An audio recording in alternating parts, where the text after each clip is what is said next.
In this video, we're going to talk about how to buy a crypto breakout automatically without using code. In this chart, we have the ETH USD pair displayed to us. Just here, we can see a double top occurred in the ETH USD pair around 320. We can see that it looks like Ether may be about to roll over and take another leg to the downside. Suppose that we wanted to buy Ethereum at 320, but only if Ethereum breaks through 320. Because it breaks through that previous high, it may be going much higher to test that double top, and we know that triple tops are like butter, we slice right through them. Without using an automated process, i.e. code, programming our own trading bot to monitor the price and purchase Ethereum if it breaks through that 320 price, we could potentially sit day in and day out and monitor the price manually. If Ethereum were to break through the 320 level, we could place an order to purchase Ethereum at that point. However, that would be extremely tedious.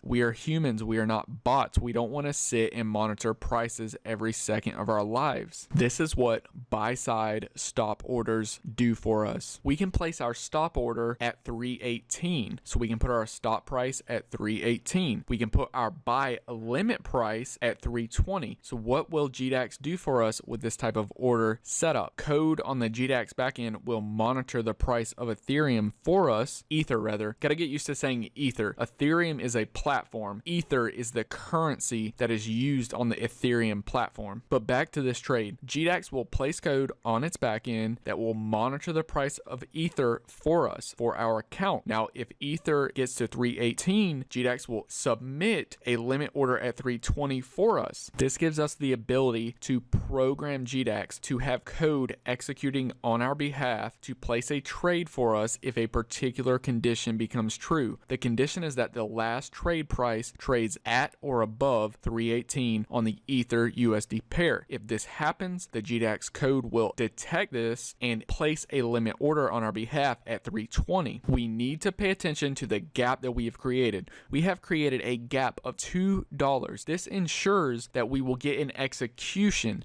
in a really fast moving market. If Ether is moving up super rapidly, it's possible that the price blows past our gap that we have created, but likely $2 is probably a good enough gap. We'll probably get an execution. There's going to be some asking prices between our stop price, our trigger price at 318, and our limit price of 320. So as long as there are some asking prices in our gap, then we'll be able to get an execution, and this will happen automatically. This will be an automated trade when that stop trigger gets hit. Placing a trade like this is really to our benefit, because if we were to buy Ether straight up right here, right now at about $296, we don't know for sure if Ether is going to rise or fall. It looks like it could roll over. If it rolls over and it goes down, we will be taking on losses. If Ether breaks through the previous high of about 315, it's likely that it could be making a significant move higher. So we don't want to purchase right now. We want to have the option to purchase automatically if Ether breaks through its previous high. This gives us maximum flexibility. Code will be sitting on the GDAX backend waiting for a condition to become true.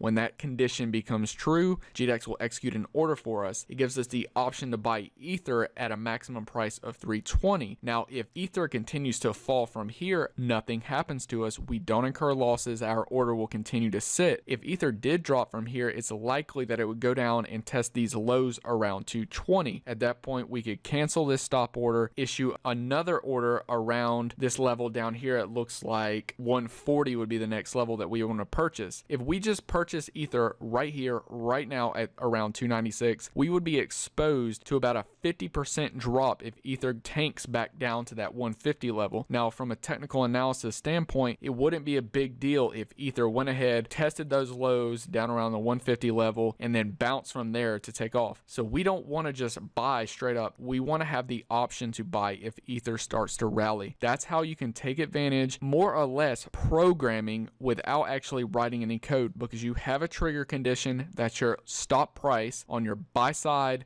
stop order that will create an order for you when that condition becomes true. Really, all it is an if condition. That code is sitting there and it's checking the price against your trigger price. It's saying, is the last trade greater than or equal to this particular stop price that has been configured? If it is, so it's just one if statement over and over again. The same way that you would be doing manually, you would look at the price, you would say, is this greater than 318? If so, I'm going to place an order. That's what this code is going to do for you when you place a buy-side stop order on GDAX. I hope this video was helpful. Please like the video, subscribe, and support this Deep Lizard channel. Thank you.